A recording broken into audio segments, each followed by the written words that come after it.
People talk about the train like it meant freedom, like once black families boarded, everything changed. But the truth is, the train didn't mean freedom yet. It just meant movement, and movement came with its own rules. Even on the train, Jim Crow came along for the ride. Black passengers were pushed to certain cars, certain seats, certain spaces. Leaving the South didn't mean leaving segregation. It just meant learning how it worked somewhere else. Children watched the world change outside the window.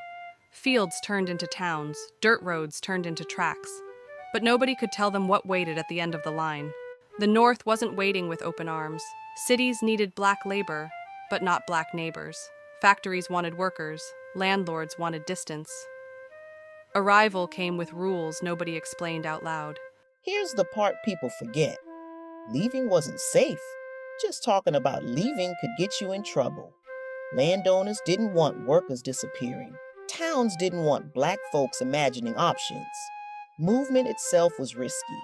That's why people moved quietly, before sunrise, with small bags, trying not to be seen. This wasn't a journey yet. It was an escape. Homes were left behind, churches, neighbors, doors closed quietly. Some families disappeared overnight, not because they wanted to forget where they came from, but because staying had become too dangerous. Families learned quickly how to dress, how to speak, how to stay unnoticed, and when not to. Survival meant adjustment. Passing didn't always mean pretending to be white. Sometimes it meant passing as quiet, passing as safe, passing as someone who didn't cause trouble.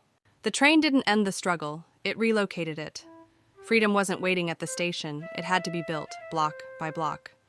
The Great Migration didn't just move people, it built cities, it built class, it built tension. And next came a new question. Once you survived, how did you belong?